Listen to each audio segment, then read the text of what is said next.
Good morning, students. In this video, I am going to explain you the rise of liquid in a capillary tube, that is Ascent formula.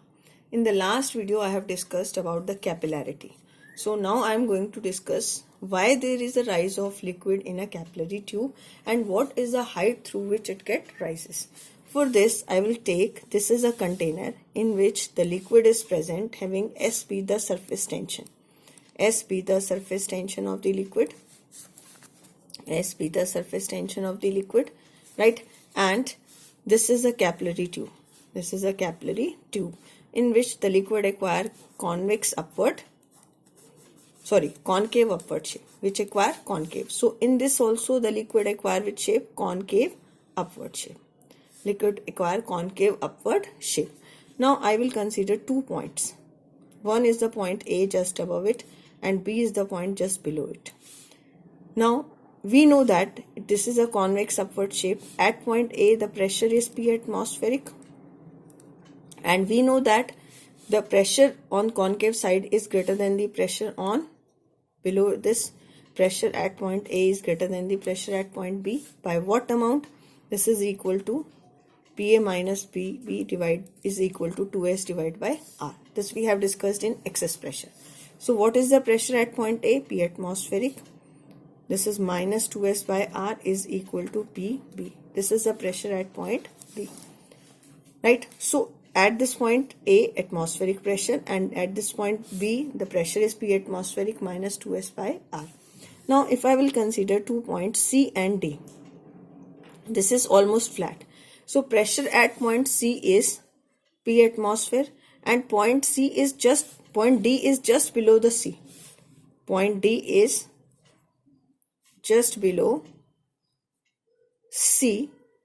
Therefore, pressure at point D is equal to pressure at point C. जो D point पे pressure है वो क्या होगा? Same as the pressure at C. What is this? This is P atmospheric. Now, you have to see B and D are at the same level. B and D are at same level. According to Pascal's law, तो इन दोनों point पे pressure क्या होना चाहिए? Same level. According to Pascal's law, pressure at point B must be same as D. But हमने देखा pressure at B क्या है? P atmospheric minus 2S by R. And what is the pressure at D? P atmospheric. This means at point D the pressure is more. तो liquid flows from point D to point B. Liquid कहाँ से? Pressure at point D is greater than the pressure at point B. Therefore, the liquid flows from point D to B and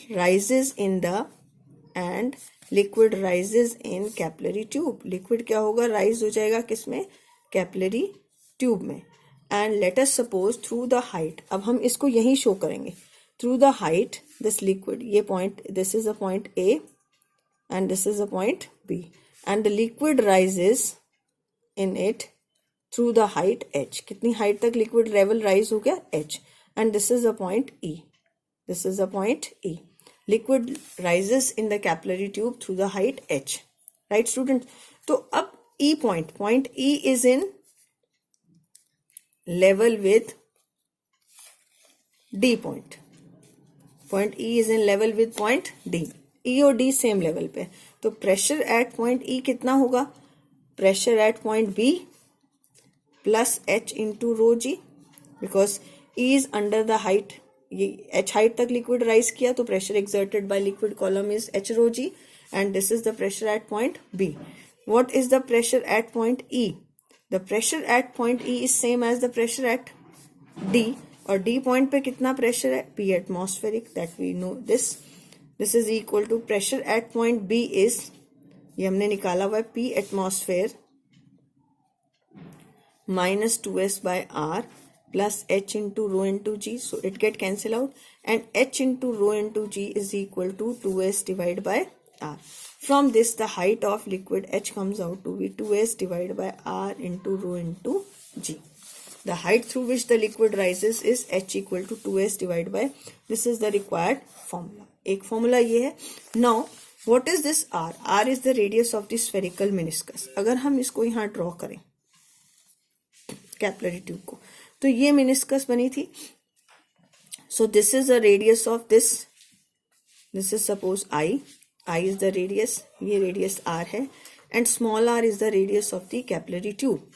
are is the radius of meniscus, जो meniscus यहाँ बन रही है, यानी जो free surface बन रहा है। Small r is the radius of capillary tube. Now I want to express it in terms of angle of contact. तो एंगल ऑफ कांटेक्ट क्या होता है, आप लिक्विड सरफेस पे टेंजेंट ड्रॉ करिए और ये सॉलिड पे, तो ये कितना एंगल होगा, theta. Angle between the two lines is equal to angle between their perpendiculars, ये भी थीटा होगा। यहां से आप ओ आई परपेंडिकुलर ड्रॉ करेंगे। Suppose this point is G. In triangle GOI, R upon base over hypotenuse, base over hypotenuse is cos theta। ठीक है, ये बेटा ये ध्यान रखना, this is base and this is hypotenuse, और ये थीटा है, तो ये थीटा क्यों हुआ, ये this is a vertical line, this is horizontal line, इसके परपेंडिकुलर होगी, ये टेंजेंट, ये इसके perpendicular. Angle between the two lines is always equal to their angle between their perpendiculars. So from here R is equal to R upon cos theta.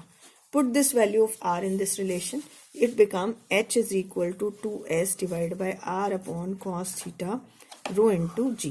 तो ये आ जाएगा H equal to 2S cos theta divided by R into rho into G. This is the required ascent formula, right? 2S cos theta divided by R into rho into G. Now we'll discuss two special cases. We have calculated H as 2S cos theta R rho into G. अब हम इसमें case 1 करते हैं। If theta is acute means theta is less than 90, theta less than 90 तो cos theta कैसा होगा, positive, क्योंकि first quadrant में H भी कैसा हो जाएगा, पॉजिटिव। तो लिक्विड राइजेस, राइट। ये theta is less than 90 for those liquid which wet the walls of the container.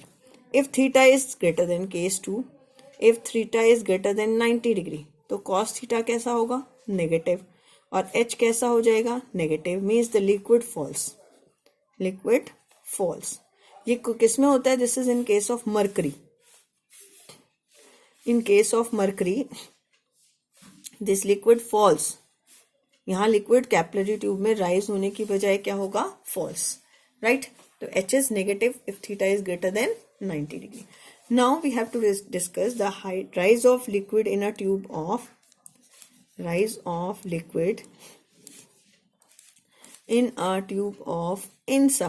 in a capillary tube of insufficient length.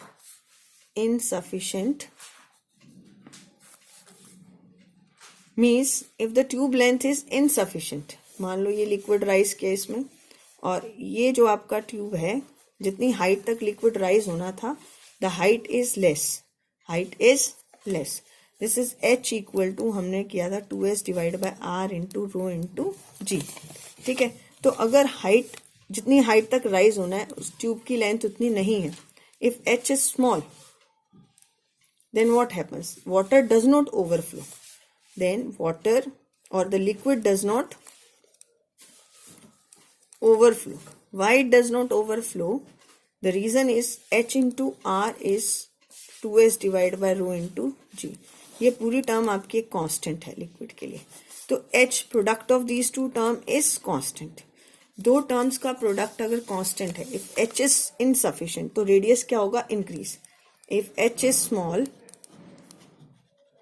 Then R increases, यहाँ पर R क्या होना शुरू हो जाएगा, इंक्रीज, यानी यहाँ रेडियस ऑफ कर्वेचर ये इसका ऑलमोस्ट फ्लैट हो जाएगा, but it does not fall down, fall नहीं करेगा लिक्विड। ठीक है, तो अगर ट्यूब लेंथ आपकी इनसफिशिएंट है, it does not fall down, right. So this is all about the rise of a liquid in a capillary tube, ascent formula, and this one आपका rise of a liquid in a tube of insufficient length.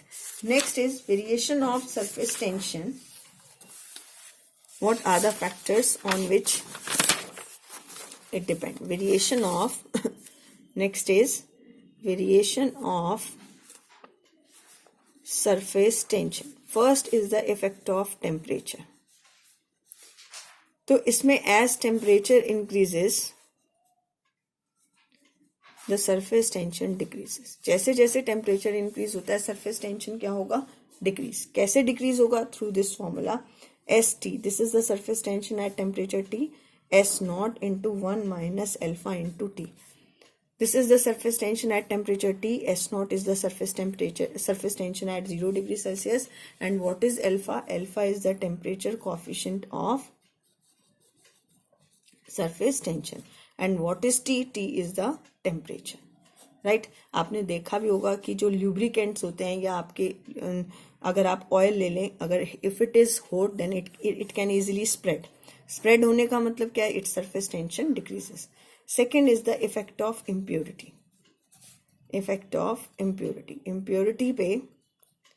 Impurity का क्या effect होगा इसमें, effect of impurity, if the impurity is soluble, दो तरह की impurity होती है, one is soluble impurity and second is insoluble impurity. Insoluble impurity, soluble impurity क्या करती हैं, it increases the surface tension, it increases the surface tension of liquid, और ये क्या करेगा, it decreases the surface tension of liquid। इसका example है like NaCl in water, NaCl को वाटर में डालें तो ये इसकी सरफेस टेंशन को क्या कर देता है, इंक्रीज। फिनाइल इन वाटर डालें तो आपका solubility, surface tension of liquid क्या हो जाती है, decrease. So these are the two factors which we have discussed in which how the surface tension vary, right. First is the effect of temperature, second is the effect of impurity. Thank you.